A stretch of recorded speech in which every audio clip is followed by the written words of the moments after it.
Je vous salue, Marie comblée de grâce, le Seigneur. Marie de l'Annonciation et surtout Notre-Dame de la Joie. Je laisse la parole au Père Jean-Louis. Bonjour.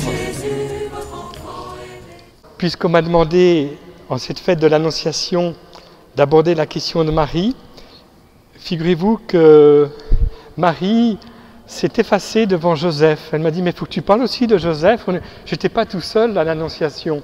Il y avait aussi Joseph. Alors je lui ai dit, mais Marie, comment je vais faire? T'inquiète pas, je te montrerai tout.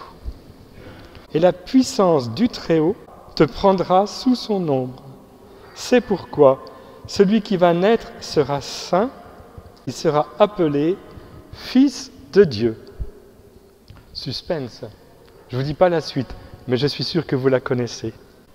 Alors, si vous permettez, en lien avec l'enseignement de ce matin, sur le sacrement de réconciliation, il y a 2-3 éléments pour pouvoir aborder ce mystère étonnant de ce qu'on appelle la conception virginale. Ce matin, nous avions parlé de l'homme. C'est une vocation extraordinaire. L'homme créé à l'image et ressemblance de Dieu, masculin et féminin. L'homme capable de faire alliance avec Dieu. Pourquoi? Parce que Dieu, d'une certaine manière, s'est soumis à sa décision. Il lui dit, voilà, tu peux prendre et manger de tous les fruits, mais l'arbre de la connaissance du bien et du mal, le fruit qui est au centre du jardin d'Éden, tu n'en mangeras pas. Et en fait, dans cette demande de Dieu, il y a quelque chose qui nous dépasse parce que lui qui est notre Créateur, lui de qui nous dépendons, se met comme, excusez-moi l'expression, mais en dépendance de nous. Pourquoi? Parce qu'il veut faire alliance avec nous. Il veut que nous soyons de vrais partenaires avec lui. Il a quelque chose à vivre avec nous et certainement que ce fruit, il nous est destiné, mais plus tard, à l'heure de Dieu. Et alors nous disions ce matin que l'homme, en désobéissant à cause du serpent, va vivre une relation faussée avec Dieu. Mais c'est tellement grave que le bon Dieu ne va pas s'en remettre. Il va n'avoir de cesse d'être à la recherche de l'homme. Ça va commencer le soir, à la brise, au jardin. « Adam, où es-tu » Et Adam et Ève, qui se sont cachés, sont surpris de cette recherche de Dieu. « J'ai eu peur, je me suis caché. » Et nous avions compris que le péché, bien sûr on peut tomber, c'est la fragilité humaine, mais le péché plus grave, c'est le péché qui consiste, à cause de notre chute, de se retirer du regard de Dieu. Et ça, je l'ai appelé le contre-accident. Vous savez qu'un accident de la route, c'est peut-être pas grave parfois, mais il y a des voitures qui ralentissent par curiosité, paf! Et il y a un second accident souvent bien plus grave que le premier. Vous êtes au courant de ce phénomène. Quand j'étais infirmier, on me l'avait enseigné. Et dans notre relation avec Dieu, là où le malin est vraiment malin, c'est qu'il nous fait douter de l'amour de Dieu pour nous.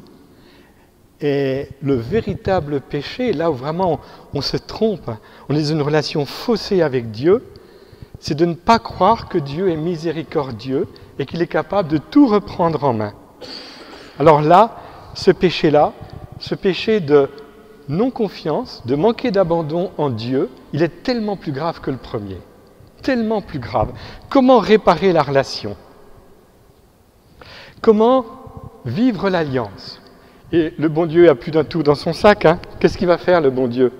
Ah, il y a le péché, il y a la désobéissance, et surtout, il y a la peur.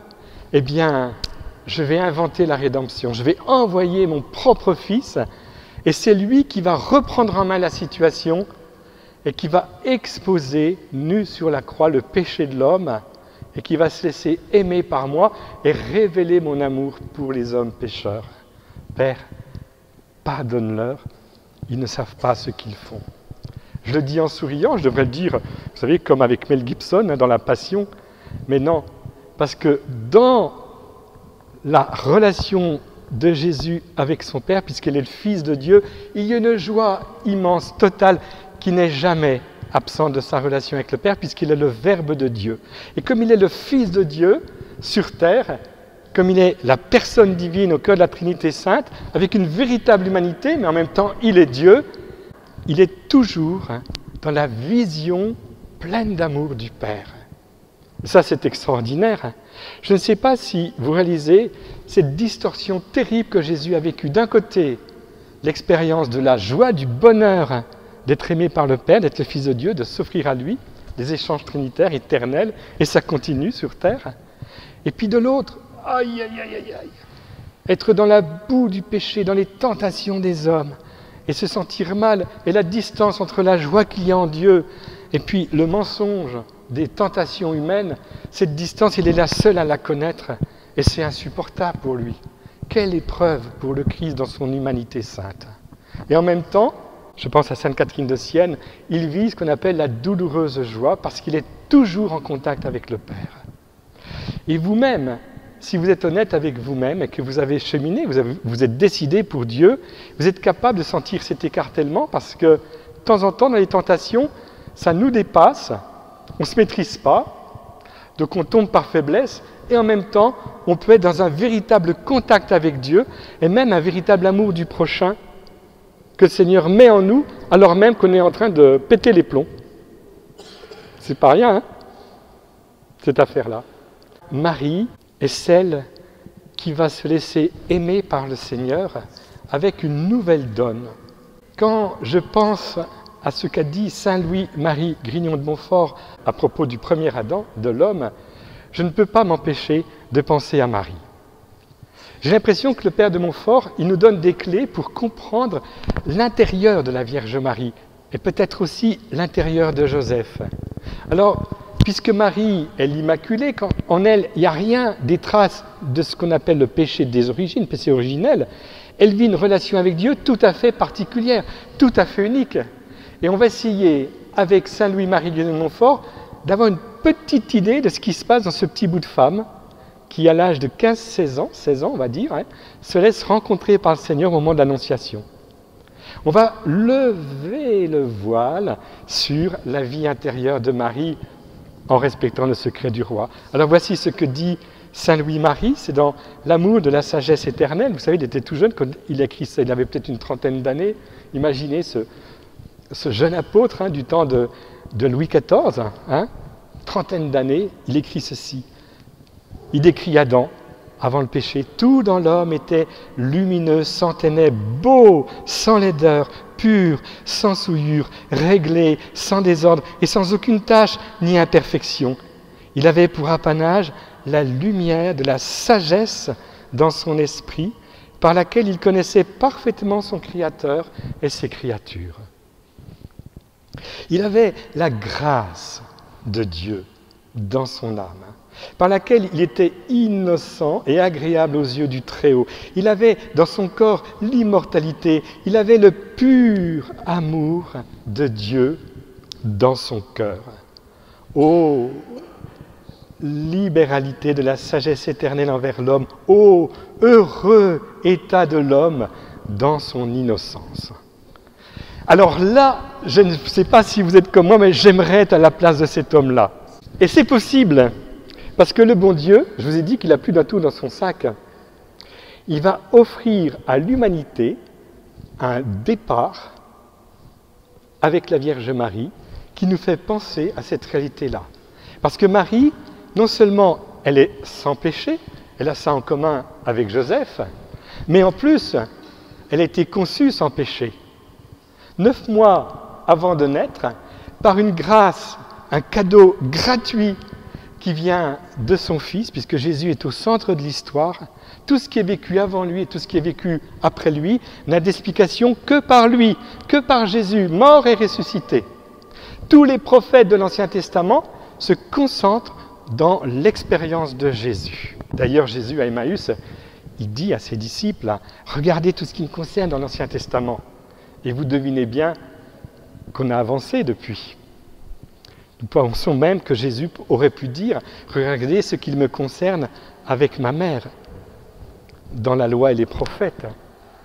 Car Marie ne fait qu'un avec Jésus, elle est voulue par Dieu, elle est aimée par Dieu de toute éternité. Ils sont là tous les deux dans l'Ancien Testament déjà annoncé prophétiquement. Il y a des très belles figures de femmes dans l'Ancien Testament qui annoncent Marie. Quand l'ange lui dit « Réjouis-toi, comblée de grâce », Marie, évidemment, connaît parfaitement les prophéties annonçant la joie messianique. Elle connaît le prophète Sophonie et tant d'autres. « Réjouis-toi, fille de Sion, voilà que ton Dieu vient vers toi. » Donc, le Seigneur est annoncé dans l'Ancien Testament et Jésus est là, qui est présent, et Marie est donnée à l'humanité dans une sainteté inouïe, c'est-à-dire une sainteté, une capacité de se laisser aimer par Dieu et en retour d'aimer Dieu qui touche l'infini. Je l'ai dit la dernière fois, rappelez-vous, Saint Thérèse d'Enfant Jésus. Je voudrais aimer à l'infini. Les théologiens à Rome, ils se sont cassés le nez. Qu'est-ce qu'elle raconte, cette petite carmélite? Elle est finie, c'est une pauvrette. Comment on peut aimer à l'infini? Elle avait raison, la petite Thérèse. C'est que si Dieu nous aime à l'infini, il crée en nous une capacité d'aimer à l'infini. Il fait éclater les barrières. Vous n'avez qu'à regarder ce qu'a vécu Mère Teresa de Calcutta. Vous ne croyez pas qu'il y a un amour infini chez elle? Et puis tant d'autres témoins. Donc Marie, elle est donnée à l'humanité sans péché, avec un accroissement de grâce. Et vous imaginez bien qu'à 15-16 ans, vivant un point de départ si fabuleux, c'est du béton, c'est du solide la relation de Dieu avec Marie. Et la relation de Marie avec Dieu. Marie est la tout-aimée de Dieu. Et quand l'ange la regarde, c'est le bien-aimé qui regarde sa bien-aimée, comme dans le Cantique des Cantiques, que tu es belle, ma bien-aimée. Jésus, le Père, l'Esprit Saint, la Trinité Sainte, s'émerveille de Marie. Réjouis-toi, tout aimé de Dieu, comblé de... Il n'y a pas de traduction possible. Bon, les spécialistes essayent de traduire, mais c'est intraduisible. On pourrait dire qu'en Marie, tout est concentré des cadeaux de Dieu pour l'humanité depuis le départ jusqu'à son arrivée. Tout est en elle, capacité totale d'amour. Toute l'histoire d'Israël, toutes les grâces reçues, toutes les bénédictions du Seigneur sont en elle. Marie, comblée de grâce. C'est son nom d'ailleurs. Il ne lui dit pas « Réjouis-toi Marie ». Non. Il lui dit « Réjouis-toi, comblée de grâce ». Dieu s'émerveille de Marie. Et Marie, qui connaît bien la parole, a désiré que s'accomplissent les promesses, la venue du Messie, tant attendue, annoncée par les patriarches, annoncée par les prophètes, désirée de génération en génération. C'est elle qui va faire craquer Dieu. Dieu ne va pas plus résister, il va lui envoyer son Fils. Il va confier le Messie à Marie. Mais quand Dieu craque, Marie, elle n'est pas prête. Et vous savez pourquoi elle n'est pas prête? Parce que Marie est vraiment tout aimée de Dieu dans une relation cœur de la Trinité Sainte qui est faite d'humilité, de pauvreté radicale. Elle n'existe que par Dieu. Alors, devenir la mère du Messie, ensuite savoir qu'il est le Fils du Très-Haut, de la descendance de David, non, c'est trop.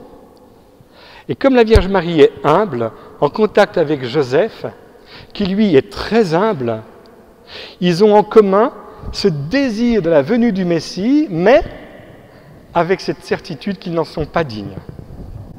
Jamais un couple comme Marie et Joseph, fiancés, n'a vécu à tel point la crainte de Dieu, frémir devant Dieu le Très-Haut et dire « Seigneur, nous ne sommes pas dignes de te recevoir » et nous nous engageons tous les deux dans une relation pour Dieu, où Dieu est choisi en premier, et comme nous ne sommes pas dignes, nous n'aurons pas de relation.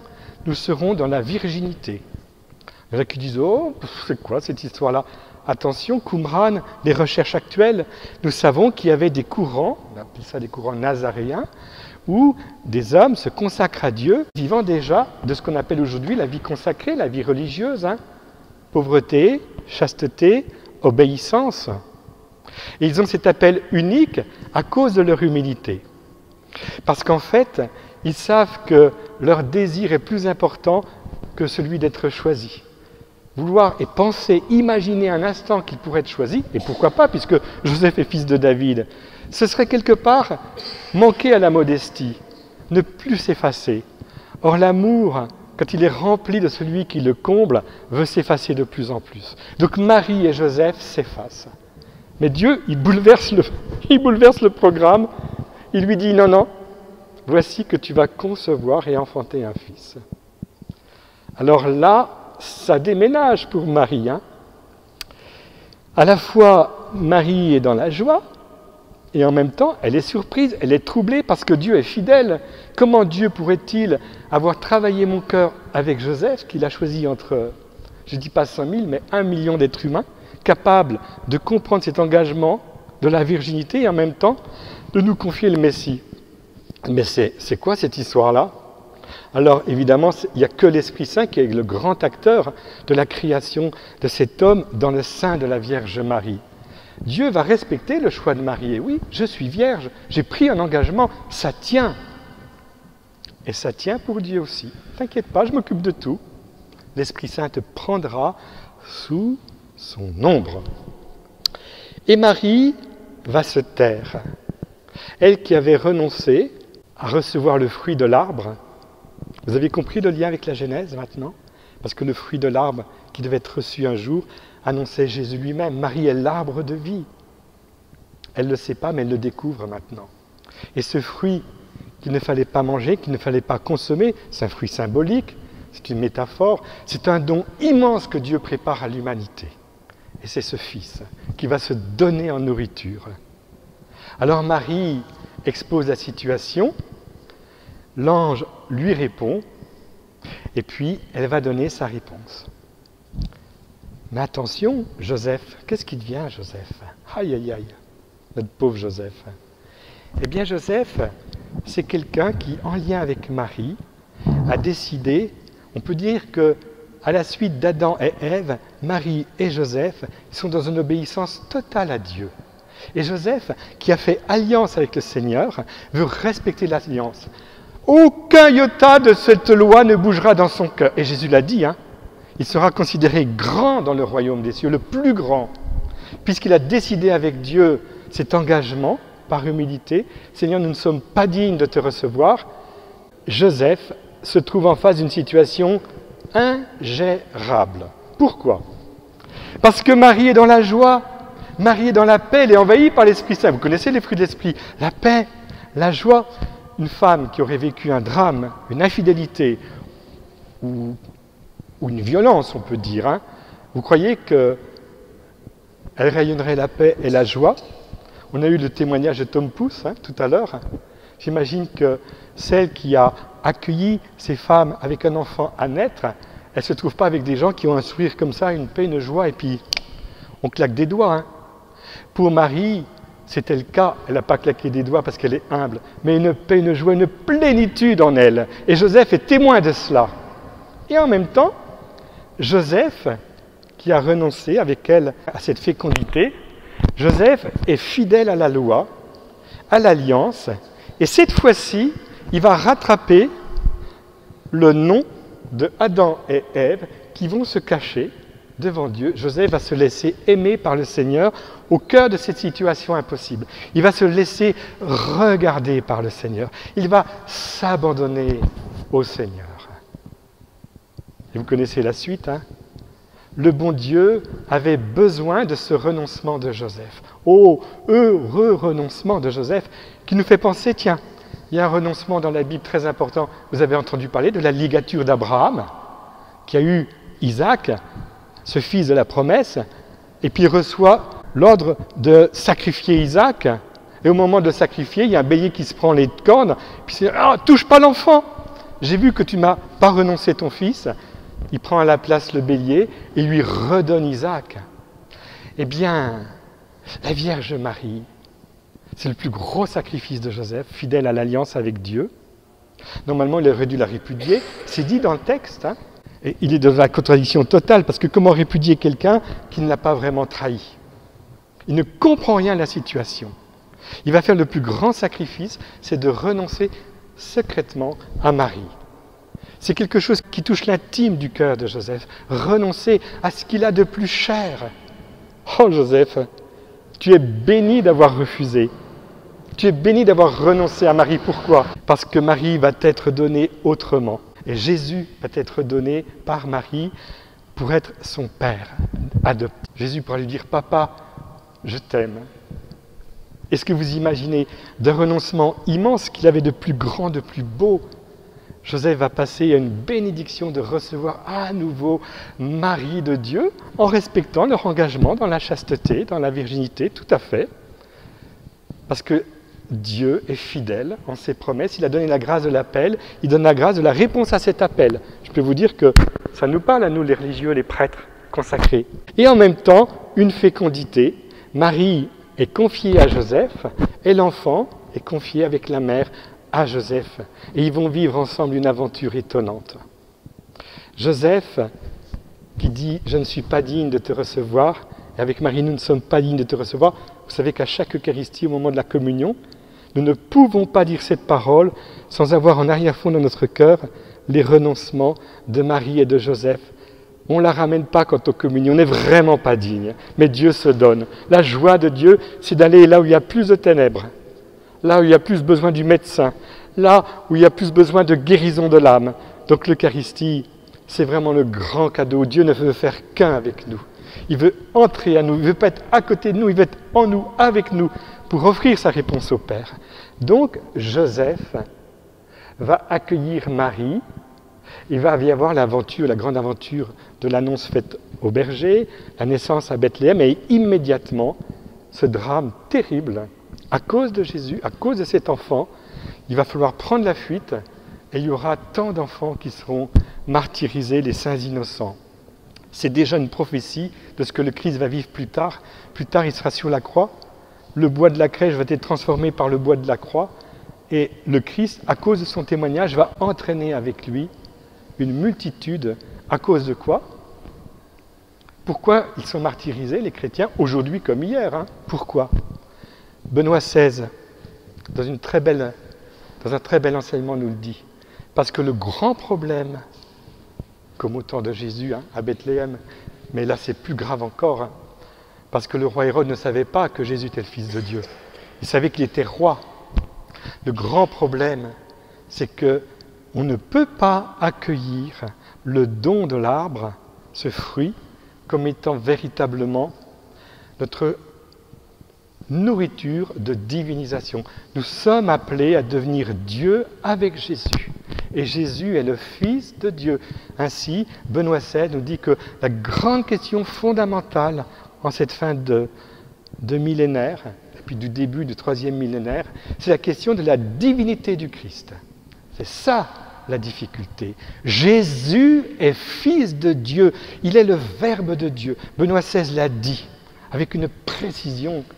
Et le nœud du problème aujourd'hui, dans nos relations avec les religions non chrétiennes, ce qu'on appelle religion, en tout cas les croyances non chrétiennes, c'est d'affirmer que Jésus est vraiment Dieu. Il est Dieu, né de Dieu, lumière, née de la lumière. Et Saint Jean nous dit, avec lui, nous recevons grâce sur grâce. Écoutez, si on imaginait, on n'aurait jamais pu penser cela. Saint Paul le dit, c'est inimaginable, c'est impensable notre destinée. Dieu est capable de faire alliance avec nous si on consent se laisser aimer. Eh bien, Dieu va nous bénir et en Marie, il a trouvé la solution. Marie présente à Dieu tous les hommes dans leurs besoins et Dieu va accueillir en Marie le oui qui lui permet d'exprimer tout son besoin de se livrer. Dieu a besoin de se donner. L'amour a besoin de se répandre. L'amour, c'est le bien diffusif de soi. Et Dieu veut s'éclater avec tous les hommes, avec toute l'humanité. Il veut faire de toute l'humanité un seul Fils, avec son Fils unique, devenu Dieu par participation, s'offrant et s'abandonnant à lui. S'offrant à lui et s'abandonnant à lui. Est-ce que vous voyez un petit peu la problématique du côté de Dieu, le rêve du côté de Dieu? Tout ça se joue le jour de l'Annonciation. Et attention, ça se joue le jour de l'Annonciation dans une situation d'une extrême pauvreté. Je suis allé à la béatification d'un saint du siècle dernier. Il a été béatifié, il sera canonisé. Il nous dit ceci, il s'appelle le Père Marie-Eugène de l'Enfant Jésus. La sainteté, c'est la force de Dieu, la faiblesse de l'homme. Écoutez bien, la sainteté, kadosh, à part, être ajusté à Dieu, c'est quoi? C'est pas d'y arriver, hein, avec ma vie morale, Non. La sainteté, c'est la force de Dieu et la faiblesse de l'homme. Dieu a plus besoin de ta faiblesse que de ta force, de ton impuissance que de ta puissance, de ton incapacité que de tes capacités. Et quand Dieu trouve quelqu'un qui est vraiment pauvre, vraiment abandonné, vraiment tout accueil face à sa grandeur, au don qu'il est, alors là, Dieu s'en prend à cœur joie. C'est vrai, dit le Père Marie-Eugène, je suis un pauvre homme, je suis continuellement avec l'Esprit Saint depuis cette maladie. Quand je mourrai, ce sera les yeux ouverts. Je ne verrai pas autre chose que ce que je vois dans la foi. Comment voulez-vous que je ne sois pas, écoutez bien, il souffrait beaucoup, hein, heureux avec tout cela, quelles que soient mes souffrances. Donc en fait, nous comprenons mieux que toute l'œuvre de Dieu s'est réalisée dans l'Annonciation parce que Marie a offert à Dieu toute la place nécessaire et indispensable pour qu'il puisse réaliser son rêve dans l'humanité, remettre en phase les hommes avec lui dans une relation d'abandon et de confiance. Ils n'ont plus à se cacher devant Dieu. C'est pourquoi Marie, c'est la joie de la miséricorde, parce qu'en se laissant aimer, elle qui est sans péché, comme Jésus, elle a un contact avec le péché terrible, mais ce contact, loin de l'enfoncer, la fait remonter avec un peuple immense. On peut dire que, allez, je traduis cette phrase-là, Marie a vécu de l'intérieur cette prière, en contact avec ceux qui n'en peuvent plus, ceux qui sont dans la boue, hein, ceux qui font Caritas International, les Young de Caritas International, ils nous ont raconté un peu ce qu'ils ont vécu à Calais, dans la jungle de Calais. Et ils étaient témoins de ces étudiants qui allaient retirer les rats crevés pour empêcher les épidémies. Ben, si on fait ce travail-là, qu'est-ce qu'on fait? On accepte d'en avoir plein les bottes. Hein. Eh bien Marie, elle en avait plein les bottes. Elle était au contact avec la fange des hommes. Et son cœur immaculé était le lieu où on pouvait tout mettre de la fange des hommes parce que ça explosait, c'était purifié et ça pouvait repartir. C'est pourquoi que le cœur immaculé est si important et qu'à l'Annonciation, Dieu peut tout reprendre. Donc la Vierge Marie en contact avec la souffrance des hommes, comme elle est toute sainte, c'est très dur pour elle. Vous savez, ça m'est déjà arrivé d'accueillir quelqu'un dans un endroit parfait, impeccable, tout est astiqué, tac, tac, bon. Et puis si la personne arrive toute crottée, eh ben, je ne vous dis pas, ça se voit bien parce que tout a été tellement purifié, nettoyé, la table, la vaisselle, tout. Puis quelqu'un arrive là, pas prêt, qu'est-ce que ça donne? Vous voyez un petit peu la gaffe? Eh bien Marie, elle assume toutes les gaffes des hommes dans son cœur immaculé. C'est terrible pour elle. Elle se réserve la part d'indélicatesse et je dirais d'obscurité qui est la nôtre, pour nous réserver à nous la part de consolation spirituelle, pour petit à petit reprendre pied dans son oui à l'Annonciation. Oui, je me laisse aimer. Oui, je décide que c'est Dieu qui aura le dernier mot par sa miséricorde. Et Joseph a vécu la même chose. Alors la prière de Marie, c'est quoi? Eh bien, je suis sûr, quand je serai au ciel, on aura un bon échange avec la Vierge Mère. Seigneur, prends pitié de nous. Parce que Marie est toute décentrée d'elle-même. Qui sommes de pauvres pécheurs. Seigneur, donne-nous toujours l'absolution. Seigneur, fais que nous mourions en état de grâce. Je crois que Marie nous accompagne pour que nous puissions le dire à la première personne. Comme Joseph d'ailleurs. Joseph qui est le juste par excellence, ajusté au don de Dieu. Il a dû dire, Seigneur, prends pitié de moi qui suis un pauvre pécheur. Joseph a vécu le contact avec le péché alors qu'il n'a pas commis de péché. Je suis sûr que c'était vraiment injuste, comme c'est dit dans la parole. Mais plus on est juste, plus on est sensible au péché qui nous entoure, on le fait sien. Seigneur, donne-moi toujours l'absolution. Seigneur, préserve-moi du péché mortel, ça y est. Voilà la parole que Joseph pouvait dire. C'est-à-dire, préserve-moi d'une relation fausse avec toi qui ferait que je ne sois plus en phase, qu'on ne soit plus en phase. Dans cette sainteté, dans ce respect de l'alliance entre nous deux. Seigneur, je suis capable, moi aussi, d'aller si loin, si profondément, si souvent, dans le péché. Préserve-moi de cela, Seigneur. Est-ce que vous réalisez la prière de Joseph et de Marie? Et d'ailleurs, à chaque Eucharistie, quand on commence, la grâce de Jésus, notre Seigneur, l'amour de Dieu le Père et la communion de l'Esprit Saint soient toujours avec vous. Il faudrait que nous le disions avec Marie et Joseph. parce qu'ils sont les passeurs du mystère trinitaire. C'est à eux que nous devons de pouvoir découvrir que notre Dieu unique, c'est trois personnes qui se livrent entre elles. Le Père aime le Fils aime le Père. Le fruit de cet amour, c'est l'Esprit Saint, et il nous aime dans l'Esprit Saint. Marie et Joseph vont dans cette direction-là. Et parmi nous, il y a un témoin qui s'appelle le Père Émile Neuberg. On n'a pas introduit la cause, mais on pourrait bien. Il nous dit ceci. Marie participe à la connaissance de Dieu et y voit d'un côté les hommes avec leurs besoins et leurs prières, et de l'autre le désir de Dieu de leur venir en aide, pour intercéder en leur faveur et se content de regarder Dieu, et son regard parle mieux que ne le ferait aucun plaidoyer. Même ici-bas, écrit le Père Neuberg, entre amis, les yeux sont infiniment plus éloquents que les lèvres. N'en sera-t-il pas de même au ciel? Ainsi, la Vierge Marie permet la jonction du désir de l'homme d'être comblé, d'être heureux, et le désir de Dieu de nous combler et de nous transmettre son bonheur.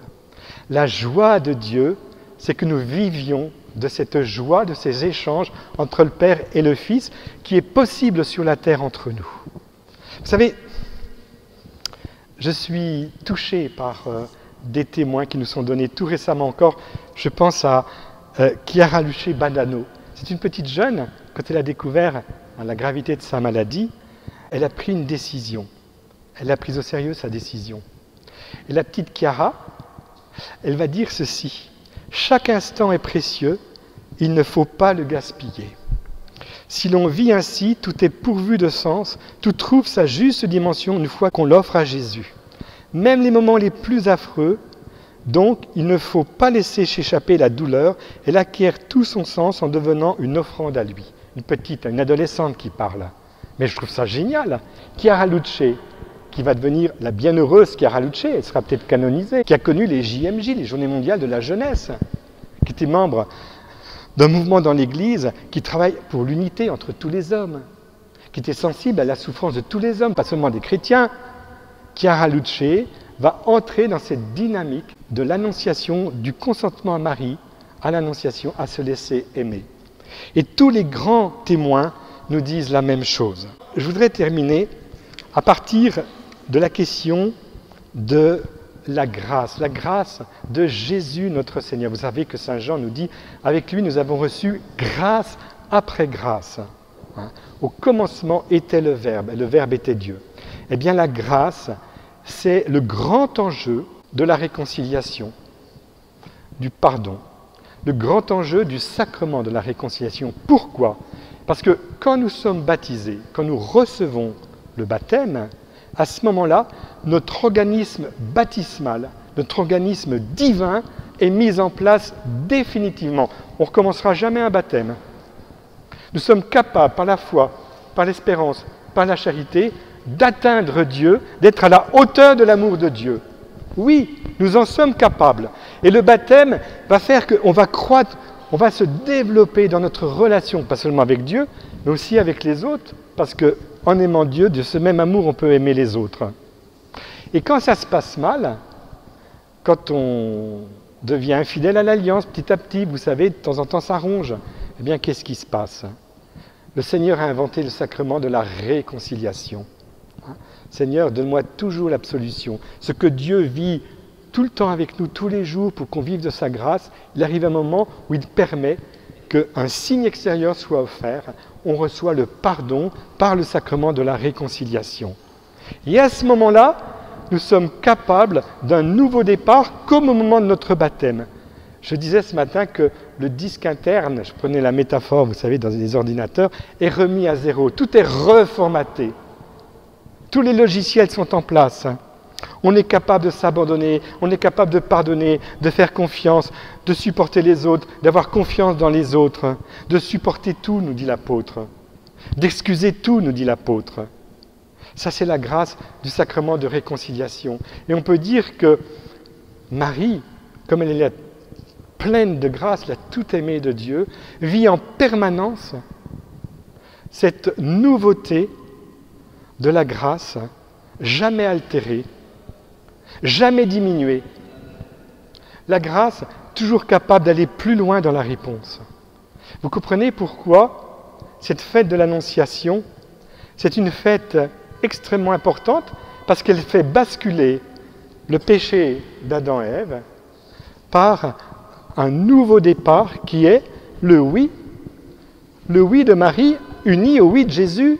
Comme dit l'auteur aux Hébreux, dit « Tu n'as voulu ni sacrifice, ni oblation, mais Père, tu m'as façonné un corps. Alors j'ai dit, je viens au Père pour faire ta volonté. » Et ce oui de Jésus, qui est uni au oui de Marie, entraîne un autre oui, le premier oui qui nous précède tous. C'est le oui de Joseph. Est-ce que vous y avez pensé? Est-ce que vous réalisez combien Joseph peut être pour nous, dans notre relation à Dieu, un modèle? Parce qu'il est l'homme de la foi, de l'effacement, de la modestie telle qu'il ne se sent pas digne, et en même temps, celui qui par gratuité reçoit à nouveau Marie dans son renoncement, et reçoit l'enfant qui lui est confié. Et Joseph voudrait nous dire à chacun, accueillez Marie, accueillez l'enfant. N'ayez pas peur de prendre chez vous Marie. Alors il y en a qui vont entendre cette parole à partir de Saint Jean, au pied de la croix. Voici ta mère, voici ton fils. Mais il y en a parmi nous qui, en m'écoutant, se disent, mais bon sang, j'ai tellement perdu de temps à me regarder, à m'enfoncer dans le contre-accident.